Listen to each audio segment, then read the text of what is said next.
Hey, everybody, welcome. Today we have a special treat. I have the amazing Tisha Marie Strasser here, and we are two women on a very similar mission who came together through a mutual friend, Amberly Lago. And we're just hanging out together, and we're doing a joint podcast episode for obviously my podcast, the Empowering Her podcast, and your podcast. Why don't we just start by having you introduce yourself, your podcast, your incredible work. I'll introduce myself, and then we'll just go right into a conversation about whatever we really feel like talking about. How does Yes, that sound? I love it. It feels like coffee, and I love that. If we can do coffee on Zoom and you get to do it like all over the world, I'm so excited. So, as you know, I'm super excited to have this chat today. I love being with women where we have a similar heart, in our mission. So, yes, my podcast is called Brain Power, more of the emphasis on her. So, empower her brain, and it's about transforming your truth. And then my nonprofit, where we are sisters in the love of empowering girls, is Bring It, Push It, Own It. I've had that for a decade, and our goal is to help our girls love themselves a little more, know that their voice is so valuable and that they can do hard things. And we do that through a plethora of joyful movement, mindfulness, workshops, obstacle courses, lots of different ways to make sure that our girls get the ability to understand that they have so many sides of them and that they're capable of doing anything they want. They're so powerful. They are the next generation of leaders. And I feel so grateful to be able to do what I do. I wake up every day joyful, and I know you do too. And that's what makes this conversation so fun. So good. What a beautiful intro. And like you're speaking such a beautiful language, really. Like it's my favorite language to speak is the language of girls empowerment. And I'll do just a quick intro and then we'll go right into it. So I'm Melody Pourmoradi. I also am on a mission to teach girls that they are powerful beyond measure. I feel like if we all had this understanding from a young age, imagine how we could feel in our bodies and our minds and our hearts. And it's never too late, right? We always get to tune into new superpowers and find ways to grow and evolve. And my offering to the world is the Girl Life Academy, which is it's a coach training program where we train women to become girls empowerment coaches, work on the front lines with girls, teaching them, like I said, that they're powerful beyond measure, teaching them about their intuition, teaching them about all the things that make them pure magic, and teaching them to lean into those things, knowing full well that that's exactly what the world needs from them. And my podcast, as we did the intro, is the Empowering Her podcast. I've written 2 books, and I have a bunch of courses for parents, girl moms, and girls. So that's what I do in the world. And I just like, let's kick this off. I want to tell you, I just came back from a doctor's appointment, and I really very rarely crack open magazines anymore. It's just not something that I ever do. But I picked one up and I was so annoyed because it was basically showing like a 2-page cross section of women's breasts, starting with like they were trying to analyze what women had breast reductions, what women had breast augmentations. And they were literally showing pictures of women's chests in different outfits and being like, look at her before and after. And it's like, no shame on breast augmentations or breast reduction, like whatever. We all do what we want to do or need to do, whatever it may be. I'm all for those things if it's what you want. But I don't love the fact that, like, of all the things that we can talk about, that these magazines are like using energy to like someone researched this topic. Somebody took photographs for this topic. They And then got paid.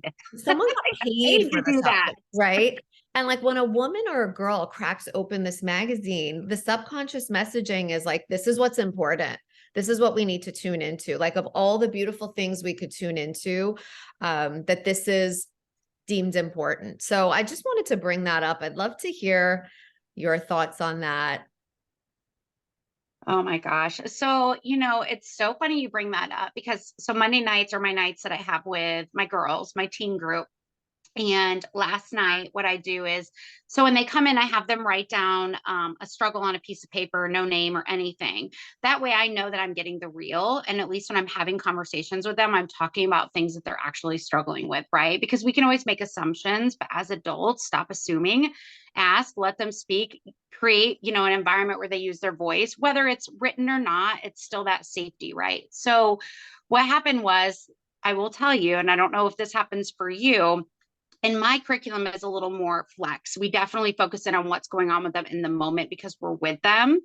So it always, unfortunately, comes back to body image. So you bringing this up, the exact thing that last night, 90% of my messages came back to body image. So I have to consistently have these conversations about, okay, well, what's causing that? Where is that coming from? Well, it's always the comparison. So then we talk about, well, where are you comparing? Right. So I would say for me, I'm not sure if you're my age, but growing up, we didn't have social media. So it was a magazine that we would look at. And you can make that just as fake as social media. I mean, that's the reality. Things don't look real in a magazine. So growing up, people always say like, "Oh my gosh, social media is so bad now." I'm like, guys, we had it. It was just in different forms. It's been here forever. Comparison for women and girls has been a thing forever. Unfortunately, it's passed down generation to generation, and we're trying to change that, right? So that just brings up the point that every time we put something out like that, I have to have a re-conversation with a group of our next generation of women that you are unique and beautiful, and you have to. Comparison is normal. It's what your brain is going to do. It's what we've been taught to do, but you have to consistently reframe and ask yourself, is this a truth and is this good for me? And teaching them this at 12, 13, 14, 15, 16. I mean, I wasn't taught that. I was just like, I do not look like that. And is that normal? Am I supposed to look that way? So it does make me sad that we continue to do that. But I also recognize like this is how our world is going to be. And I want to teach our girls that this is never going to go away.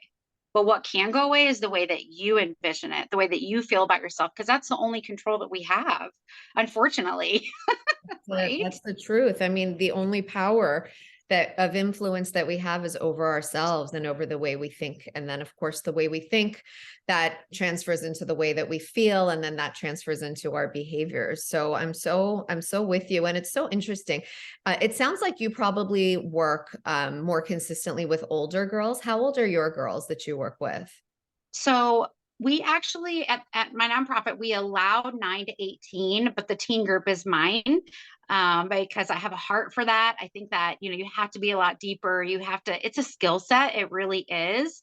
And I think that there's people that have a heart for certain ages. So our littles, I have a team for, and then my teens, so we come in and they do all the movement together, joyful movement. We don't call it exercise because it's so much fun.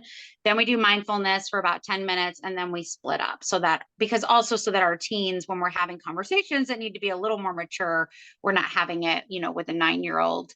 And I'm sure I mean, your age group, I believe, is one of your groups. I saw you move down to, I think, 6, but your main thing, I think, is probably the same range, right? Anywhere from Yeah. 7 Our and main thing up or is 9 five, and up. 5 and up to teens, but my membership is girls 6 to 10. And it's so interesting. I just want to point this out is you're talking to your teen girls, right? And they're talking about body image. And I'm talking to my young girls, right, from 6 to 10. And it's the last thing that comes up. Isn't that interesting? And I love that. Like, I love that because it's not like we're speaking to them and speaking through them before the world gets to them, which is probably why I love working with all ages. They each have their own magic, but I love working with the younger girls because we get to shape them before that crazy statistic that a girl's self-confidence peaks at age 9 comes into the picture.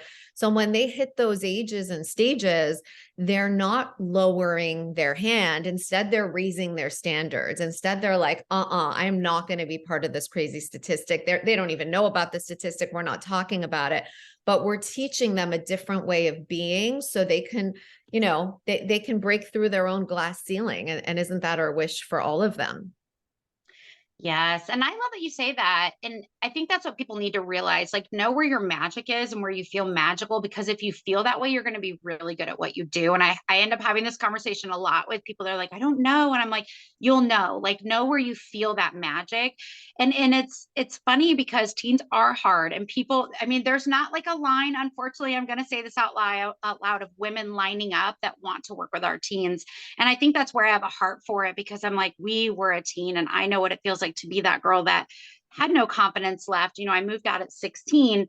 Yet I will tell you, I love how you mentioned, we talk about this too. So our girls, their confidence peaks at 9. Let me tell you the dark side of that. Their confidence can, and a lot, regardless of support, this is because of the outside world, as you started this off with, because of the outside world, can plummet 80% between 11 to 14.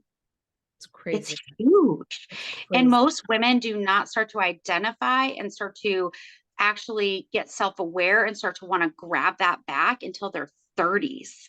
So that's a huge chunk of our life as women that we just like, we let somebody just take all the little pieces and tear them up, you know, of our unique soul, and then we don't grab them back. So I love that you're working with that younger group, because that is not where I would be magical, because I am very blunt and direct.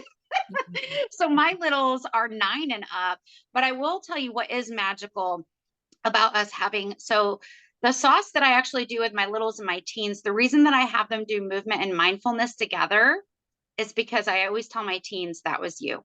When Mm. you didn't care what anybody thought, when you moved freely and felt safe in your body, when you were goofy and you were exactly who you were supposed to be. Look at her. Every week I tell them, that was you. Stop letting people make you something different. And I think when we can look at the younger version of ourselves, it's a little hard to be harsh on ourselves, because you're like, oh my gosh, she's so sweet. And like you said, like, they don't care what anybody thinks. It's the most magical thing to watch my 9-year-old girls tell you. They will tell you, you better love yourself, and nobody can do it for you. And it's beautiful, right? But then I've watched my 9-year-old girl, 4 years later, I run into her and Oh her yeah. soul is just like missing. And I'm like, no, it's heartbreaking. And I've been doing this so long, being able to see girls later on. A lot of times I do see my college age girls saying, like, hey, like, I know all that stuff you told me when I was a teen and I didn't really listen to it, but lately I've definitely been like pulling that back out. So it's planting that seed. And I love that you're planting it so much earlier. So when they innately, whether we like it or not, start to struggle between, and actually it's down now. I think it's 10. Sorry, I think it's actually 10, that the confidence, so it like peaks very shortly and then it starts to plummet. So I don't know if you've seen any of that research lately, but it's heartbreaking. Yeah, no, it is. It is. And we're in the business of changing it and we'll continue doing our work, but it's just a testament to why we do this. You know, the statistic is very different for boys. They're just like they're just getting their feet wet, right? At 9 and 10 and it grows and it grows and it grows. So that's why we do what we do. And that's why we're here having this conversation. And you know, you said something about competition, and yeah, we're like, it's so crazy if we really peel back the layers of this onion. It's like we are created to compete in certain ways, and it's so heart shattering. And something that I say, and now I don't mean this about like our physical presence and our physical beauty, but I do mean this in terms of like, when we see someone, when we see another girl or another woman doing something awesome in the world, instead of that jealousy or that envy, I always say, let's turn that competitive edge into like, instead, let's be inspired. What if we stepped into inspiration? What if I looked at you, Tisha, and I was like, oh my God, look at what she's doing in this arena, and let that inspire me, and let that be like we reflect back to each other. That's what we get to do as women. And for me to be like, if that exists within her, then some version of it exists within me too. And I get to make the same impact, and I get to show up in my own way with my own magic. Like, what would it be like if that's the world we lived in? And that's something we talk a lot with. Now, this is with the older girls, is like turning that competition into inspiration and letting that fuel us, and letting that, like, I can't think, you know, I can't even mention how many women I've been inspired by on my own path, who literally, if it weren't for them, quite possibly wouldn't be doing what I was doing. I mean, the first one was Louise Hay. I would just watch her message and the way she delivered it. And I wasn't trying to be like Louise Hay, right? Like there's only one Louise Hay, but I let that inspiration like be a part of my own mission and my own vision. Or Gabrielle Bernstein, like Marie Forleo. There's so many women that we get to be inspired by. And instead of trying to do exactly what they're doing, which we could never do because we each have our own unique fingerprint on the world, like how cool is it to be inspired? And on that, I'd love to know, like, who are some of the women who've inspired you on your journey? Oh my gosh, I love this conversation. It's so important because I will tell you that I have that conversation with teen girls as well, and I explain to them sometimes when you're jealous, it's your emotions are just confused. You're not actually jealous. You're intrigued. You're excited. You're like, oh my gosh, I like that thing. I don't have that thing, but is that something you want to be? Right. So I Right. think especially with women, they've there's been some confusion taught on our emotions, right? So when you say you're inspired, I think a lot of girls and women think they're jealous when they're not jealous. So I grew up without really a mother or a father figure. And I will stand behind this. I know a lot of people don't. I still agree with fake it till you make it. So let me say what that means for me. I looked at women that I made up a story for them. I don't know what their story was. Who knows? Everybody has their reality, right? But they were dressed a certain way and they carried themselves a certain way. And I felt joy from them, or they smiled. They exuded what I didn't have, what I didn't experience, right? And I wanted to be like them. There was never, and I just continued to tell myself, like, oh, I can become that. And so I think that's where you shift like the jealousy to, oh my gosh, what am I inspired by? So, oh my gosh, there's so many women that I've been inspired by. I can think of one that we're both inspired by, who brought us Yeah. here together, right? Yes. Amber Lee. Um, well, I always say her last name, Lago. I want to put an R in it. I don't know why. It's Lago. Yeah, so I will say women that I get inspired, and I love, our personalities are a little bit different. So I'm definitely a geek for somebody that can come out on stage and is like super unique. They don't dress like anybody else. They don't talk like anybody else. I All of my senses get heightened because I'm somewhat similar. I just don't fit into a mold. And so when I saw her on stage, I was like, man, she is unique.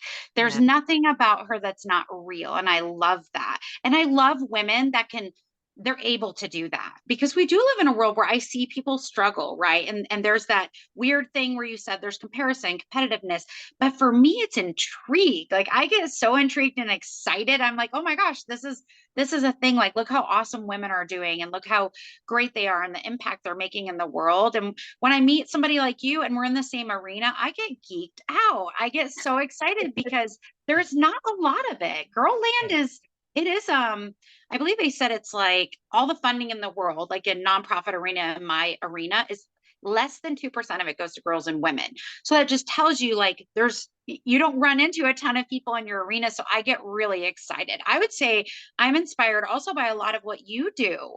I loved the format you came up with. I loved that working with younger girls is magical for you because, like you said, it's so important to catch them.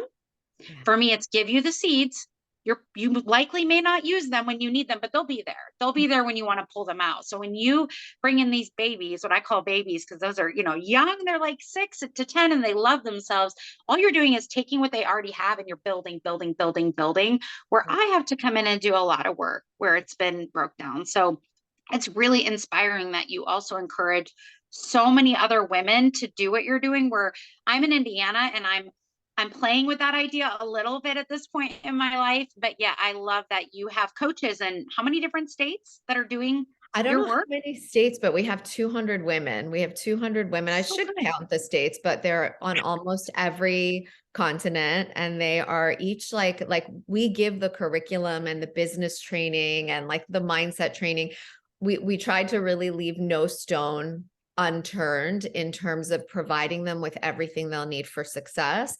But these women are using the curriculum, but using their own unique magic to light that curriculum up, which is my favorite part. Like I said, like nobody's going to run a workshop like me, and I'm not going to run a workshop like any of them because they're unique in their own ways. And so they're bringing their stories and their experiences. And like, everything that's made them who they are up until now into the workshops they teach. So it's really like probably one of the greatest privileges of my life to watch these women take this curriculum that came literally from my heart, that like, it just, and that's like another thing I would love to talk about is like how we get to create that which we wish existed. Like I literally created this thing, because I could.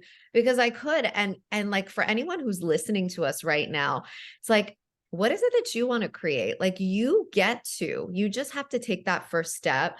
And I so believe in like the co-creation of the universe. Like when we take one step forward, the universe joins us. It's like a dance that we do. But until we take that first step, the universe doesn't like know how to guide us or how to meet us where we're at. And then sometimes when we take that first step, the universe shows up for us and brings us possibilities and opportunities that even we couldn't have imagined in our wildest dreams. So it's like such a beautiful thing that we get to do that. And we get to like allow, I think of how much fear I had when I was first starting this. Like we all do, right? When we're starting something new. But I really did not allow the fear to hold me back. Instead, I focused on the impact. Like there's so much impact there was to be made. And if I focused on the impact, then the fear took a back seat and I got to do what I was here to do. Did you experience any of that when you were starting all of these amazing things that you're doing? Oh my gosh. And I love that you brought up the fear aspect because we know like everybody struggles with that. And honestly, women let it control them more than men. That's just a given, right? So I always say if you don't have fear, you're not really doing anything that's exciting or worth it. And I Right. think that that changes your mindset, right? Like, oh, I have fear because this is something that's really good. So it's normal to have that reaction, right? And learning as a teen girl what to do with fear and how to push through that. So, yes, I want women to know, just like you do, like you're so powerful and you have the ability to do whatever you want. And your life should not be mundane, it should be something that lights you up. You don't have to stay in mundane or just do what you think you have to do. And I do see a lot of people struggle with that. So I also want women to know when I started my organization over a decade ago, a lot of times we think we need to be perfectly in the right space. We need to have everything figured out. We need to have, be like exactly where we're meant to be. And I don't agree with that either. I was very freshly coming out of a very long-term abusive marriage, but it saved me. It saved my life because my goal was to teach the girls like you are worthy. None of the things that have happened to me should happen to you. You're worth so much more. And being fresh out of that, barely out of that, made that mission very real, right? Where if I maybe hadn't been fresh, I maybe would have put it under the rug or tried to hide from it or due to embarrassment or shame. And so I want women to know like the fear is awesome. It means you're doing something amazing. I always say just dance with the fear. It's not going to go away. That is a lie. Fearless is not a thing. Like you're going to Yeah. have fear, but dance with it because eventually, just like anything else, it gets a little easier. And then you learn to be really good at pushing through your fear. So, yeah, I mean, I had a ton of fear. I was a single mom. I'd just become a single mom, had a corporate job, had these kiddos going through a lot of change, but I knew that it was really, really important. And so I just decided to choose me for once. And I think that we have to be that example. I want other women to know like it's okay to choose you. You don't need to be perfect. You don't need to have it all figured out because that's what our girls need to see. They Yeah. need to know that because they compare a lot of times. A lot of things that I see with girls is perfectionism and overachieving is Yeah. real. So yeah, I don't know if I you mean, get there's that. nothing. Yes, 100%. I don't get it with the little girls, right? With the young Nope. girls. But in the women that I work with, that's something that we are like so many of the people who sign up for our program, they're so excited. They're so excited. They know that this is what they're here to do, but it takes them months to get started. And this, I have to say, happens a lot less because we've added things into the program to support them through that. Like they feel the financial blocks. Like, how do I actually charge for doing this work? Like, I don't feel good, like not just giving this away for free. And I feel like as women in these healing professions, so many of us get into this mindset that we got to give it away for free. And the truth is, like, when we give our amazing work away for free, A, it's not valued because people don't have a buy-in or skin in the game in any way. And B, it's not sustainable for us. Like, how long can we go on giving away our workshops, our time, our energy for free? We won't last more than a couple of weeks, right? But when we are energetically and financially sustained to do the work that we do, we get to do more of it. And then we add more value to the plan. And it's like the win-win that we all deserve. I love that you brought that up. So I am definitely was one of those women that was guilty of that. And it is bizarre because men do not do this, ladies. Like for Never. whatever reason, it's our nurturing heart. And we're like, oh my gosh, I just want to love on the world. Well, we have talents that take time. It took years to build that skill. Like I've worked on myself, right? I've learned so much. I've done all the work. And yes, women really struggle in that arena. And I love that you are creating an environment that teaches women that very, right from the start, because I started this with zero experience in nonprofit arena. It was like, well, you're going to figure it out on the way, which is what we do as women, right? Which is the beauty of pushing past the fear. But I will tell you, I have done way too many things from a place of heart, and that is beautiful to do, but you have to have lines that you draw. And so it's interesting, this year I've drawn a lot of lines and a lot of people are surprised. And I said, I have a skill set and you would never ask this of anybody else. And it's not really fair to treat me that way. And I would never treat you that way. So I've really had to draw lines. And I think for women, it takes work. Don't beat yourself up that you want to be this loving person. Like we all wish we could win the lottery and just do good things for free. Obviously that would be fabulous, but the world goes around with money, unfortunately. So if you're going to provide your skill set to somebody, I mean, you have to be comfortable with charging. But I think that is the one thing women struggle with the most when it comes to owning a company. It is the money piece. I mean, honestly, there's days if I could just tuck my head and run when it comes to money, I would, but you can't. You have to show up. You have to show up, and like this is why this is such a big part of our curriculum, because it's like they want to do the work but they're like, I can't, and they're just hitting their own upper limits, and we're like, no, no, no, we're going to work through this. We're not, like, you're not leaving here without working through this. But I'm willing to bet, Tisha, you just said you're drawing more lines now, like no more doing this for free, and I'm willing to bet that you are actually going to serve at an even higher level and serve more people because of the lines you're drawing. You know what I'm saying? Because like Yeah. I think you're just going to be calling in more people. And again, like people are like I always say, if someone pays for one of my workshops, like if a mother signs her daughter up and she pays for the workshop, when that daughter wakes up and says, Mom, I'm so tired, I don't want to go today, the mom's like, we paid for this, you're showing up. She shows up, she gets the transformation.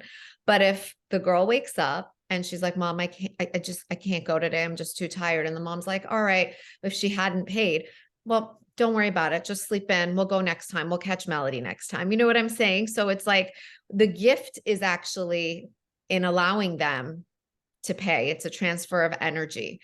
And when we do that, they show up. So I could go on about this for hours because I'm so passionate about it. The buy-in is really important. So as a nonprofit, we get a lot of expectation like, well, you're a nonprofit, so it should just be for free. And so we shifted that a lot, right? Asking for funding, raising funds. But I am at the point where I have to tell parents, we're giving you a scholarship, but you still have to sign a contract that you're showing up. You're going to pay, I don't care if it's $10 over a 6-month period, because as human beings, you're right. I mean, we're all like that. You and I'm sure are the same, like, oh my gosh, do I buy in for that? Or there's some things that, we would definitely skip out of if we didn't have some buy-in. So I think it's super important, but it's also teaching our children, when you sign up for something, you have to follow through. And it's teaching them. And I wonder how you feel about this, because you provide workshops it is about building self, right? The Yeah. main component is building self. What I see a lot of commitment to, and I had 2 kids that played in sports for 15 years, but we have no problem showing up for sports 6 days a week. It doesn't matter what it costs. As a parent, we are going to like do the thing. When it comes to building self, I feel like it's a little more of a battle. It's like, I'm like, hey, over here, this is just as important as your sport, actually more. but Right. it's like trying to educate parents and say, I know you don't look at this as their sport, but this is really important because actually a lot of our kids get lost in sports because they don't do this work. Yes. So I don't know how much you have to deal with that with your workshops being kind of scheduled out. Well, ours are weekly. So Right.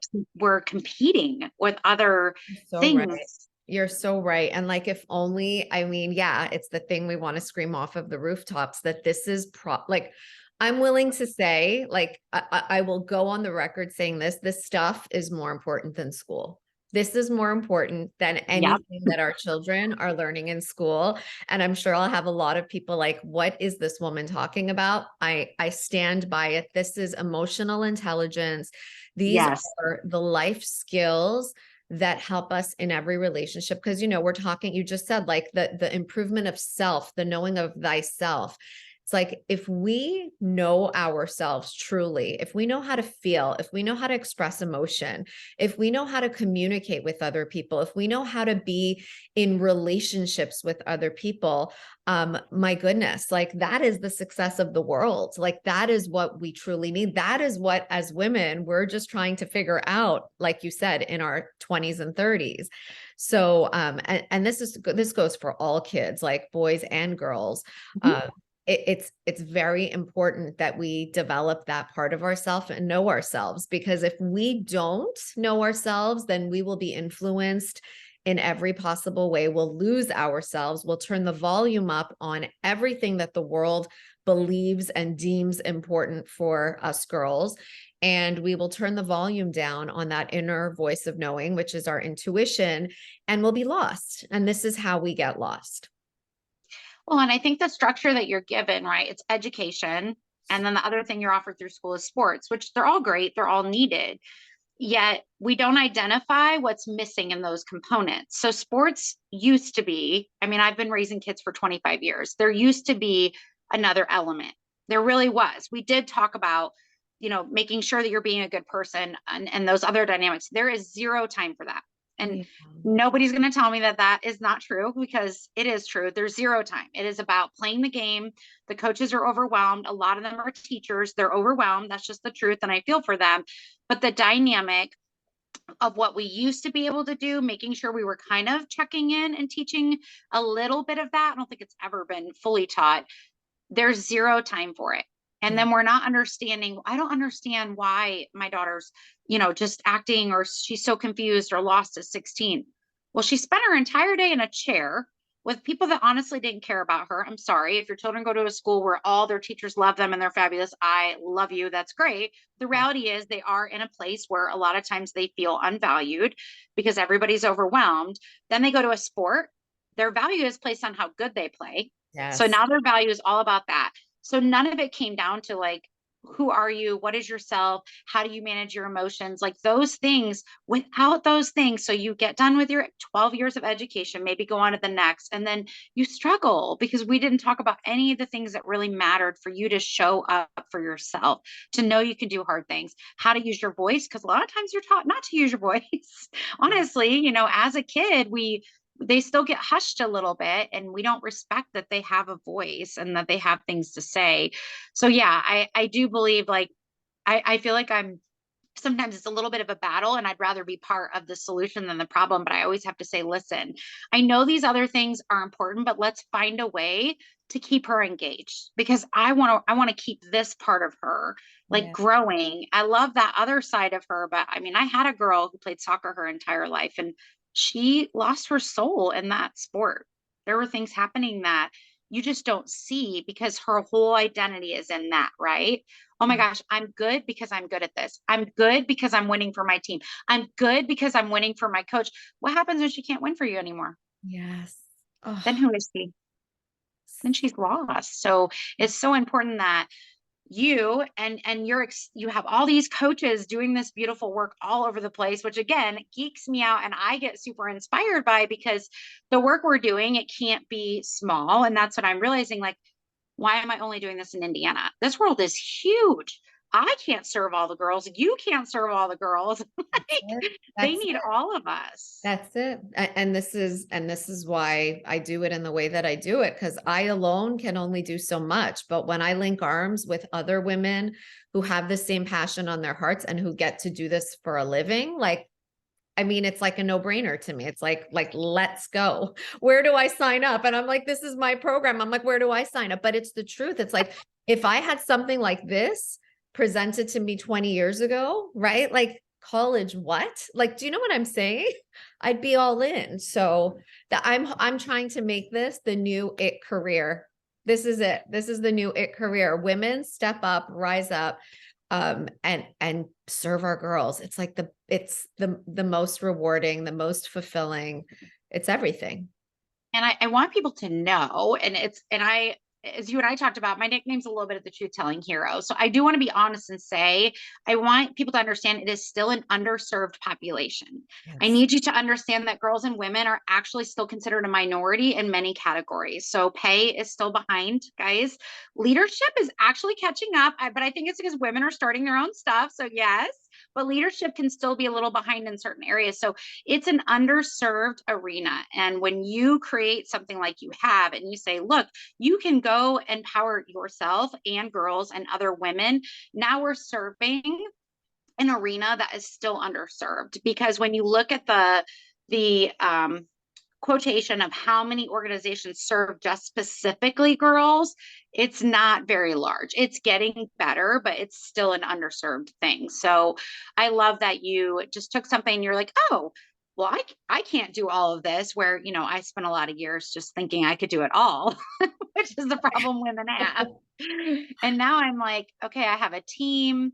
How do I expand this? How do I allow other states to know, like, oh my gosh, you can give our girls the ability to move their bodies in a way that is not just sports? Because when school ends, kids get confused. They don't know how to move their bodies. How can we teach mindfulness at a young age? I did not know how to sit with my thoughts until I was in my 30s. It was very uncomfortable for me. And if you come from trauma, that is normal.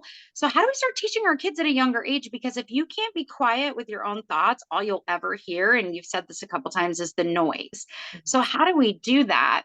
And that's the beauty. You and I wake up every day and we get excited and we're like, all right, how do we do the thing? Like, what's the next thing? Like, you just added your membership, which I thought was really neat. And like I said, it's inspiring. I watch you and I'm like, man, she is just killing it. It's so great. So then I say to myself, how does that look for me? We're two different people. She knows I'm not imitating her. She's not imitating me. I can't be you. There's just no Right. way.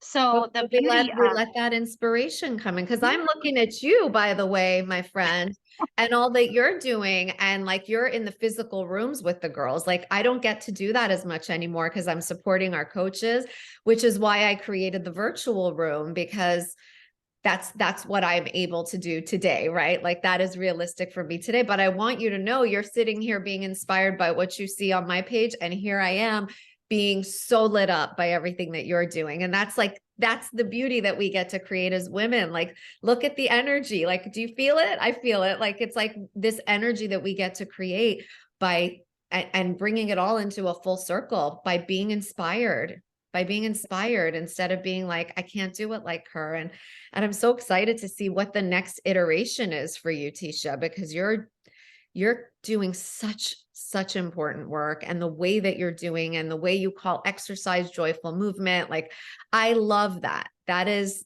so beautiful, and everyone needs to know about it. So I have no doubt that you'll find a way. yeah, I'm excited about this chapter. And I think that's something else that we can create for women is when you, again, women, there's this perfectionism and overachieving, right? And that comes from girlhood and just not being able to deal with it.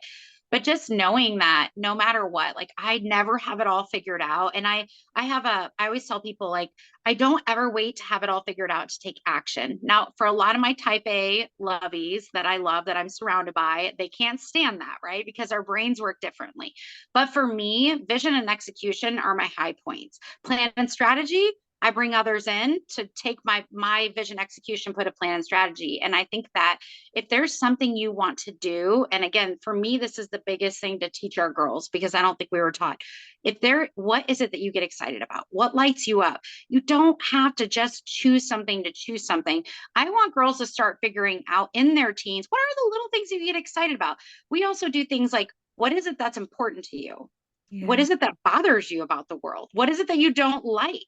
Yeah. Because to always talk about just the good things, but not ask them what bothers you. Well, what bothered me was what was happening with our girls, right? Same with you. You saw a need. So we serve it. Well, we don't get taught that in school. Just pass your classes and go to college, right? No. I want you to ask yourself what bothers you. What are you passionate about? What lights you up?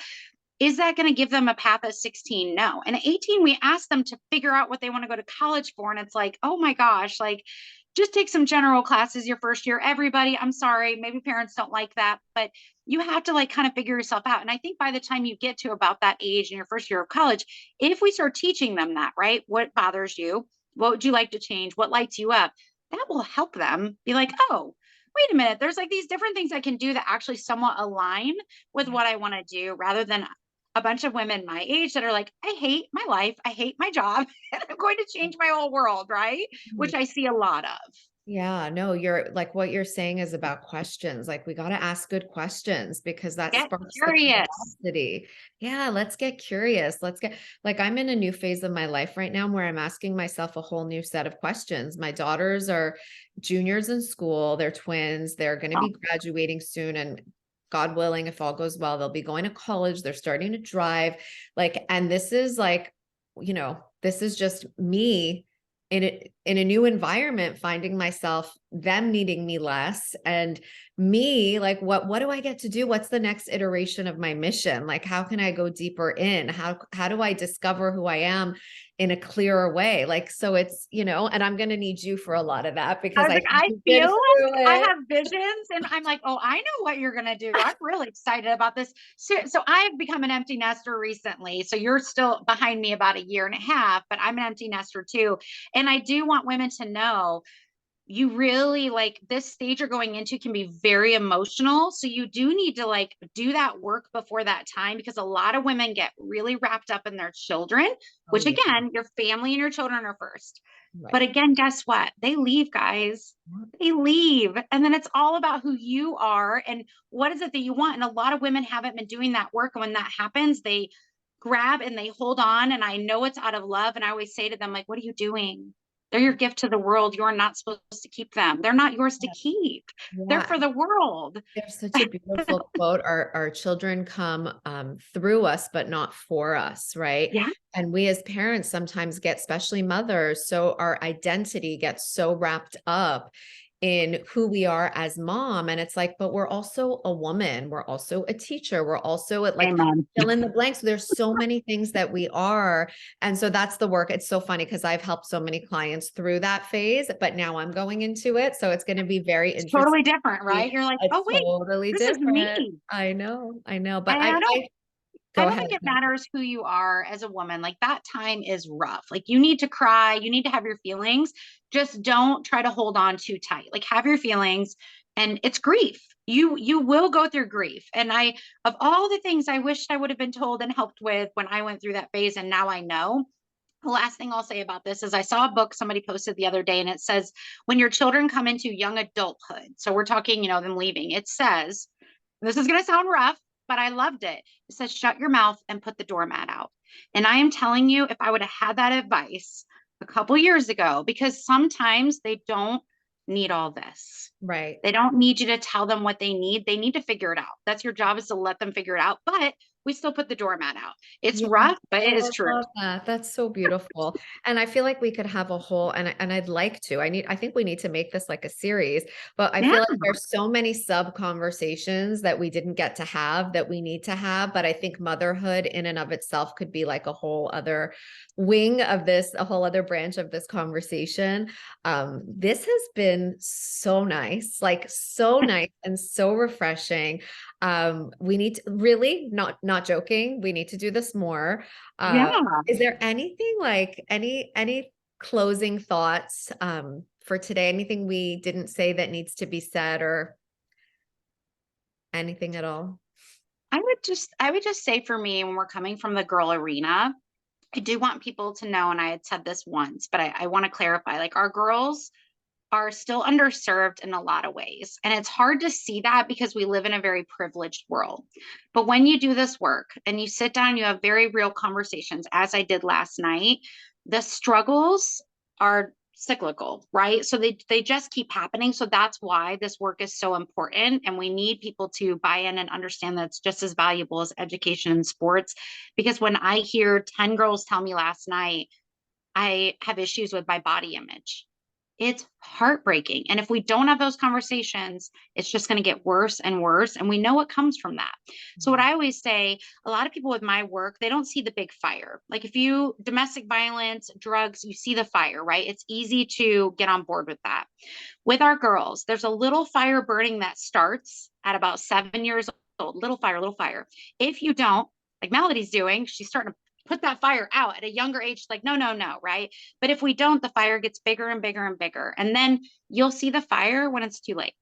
When those other things happen, when your confidence has been demolished for so long and you don't know who you are, you will see that flaming fire. But guess what? We can put those little fires out by doing the work that we do. And we need people to see the value in that and understand why those little fires that you can't see, you have to do the background work. And that is where it's just so important. Like I can't show you the big fire. I don't want to show you the big fire. I'm trying to put the fires out before it becomes that. And Mm, so I want people to know that our girls do need it, even though we live in a privileged world. All the clothes, all the cars, all the things, they do nothing. They do mm. nothing for self-image. It's still an issue. So I think just knowing that this work that you do, that I do, that other people do, it's so needed. And we want more people to jump on board. I do. I'm sure you do too. Oh yeah, big time, big time. No, that's amazing. And I guess my last sentiment is like, this is what my whole book is about. It's called Empowered Women, Empower Girls. And like so many people say to me, how do we empower girls? Like, just give it to me. Like, what's one way we empower girls? And what I always say is, you know what? Look in the mirror. You want to empower a girl, look in the mirror, whether she's your client, your daughter, your niece, your grandchild, whomever she may be.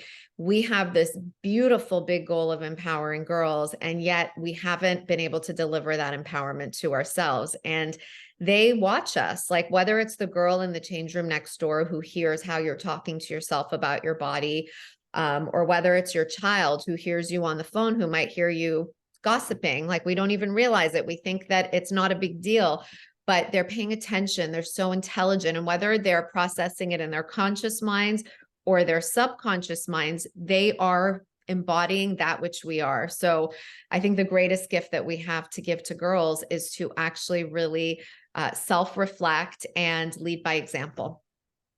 Oh my gosh, I love that so much. This has been the most amazing coffee date. I So appreciate good. you. I could do this all the time. And we will. I think we will. We got to think about this. This was a Yeah. great conversation. It's going to go on both of our podcasts, and you and I will continue this conversation offline. Thank you for taking the time to do this. I appreciate you so much. Oh, one last thing. You have two books. You said the one, but what's the other one? The Because I other have one is some the younger children. girls. Yeah, there's one Yeah. children's book. It's called XOXO, from a girl who gets it, Life Notes for the Young Girl Within. And my newer book is for women, in all ages and stages of life, who want to empower themselves. And that's called Empowered Women, Empower Girls, a guide to modeling confidence, courage, and self-love for the next generation. So good. I just wanted them to hear those so they can go find them. I'm still working on mine. You inspire me. Oh, I can't wait. I can't wait. I will shout it off of the rooftops when it's out. Oh, thank you. Thanks Thank so you for your much. time. This was so good. I'll talk to you soon. Okay.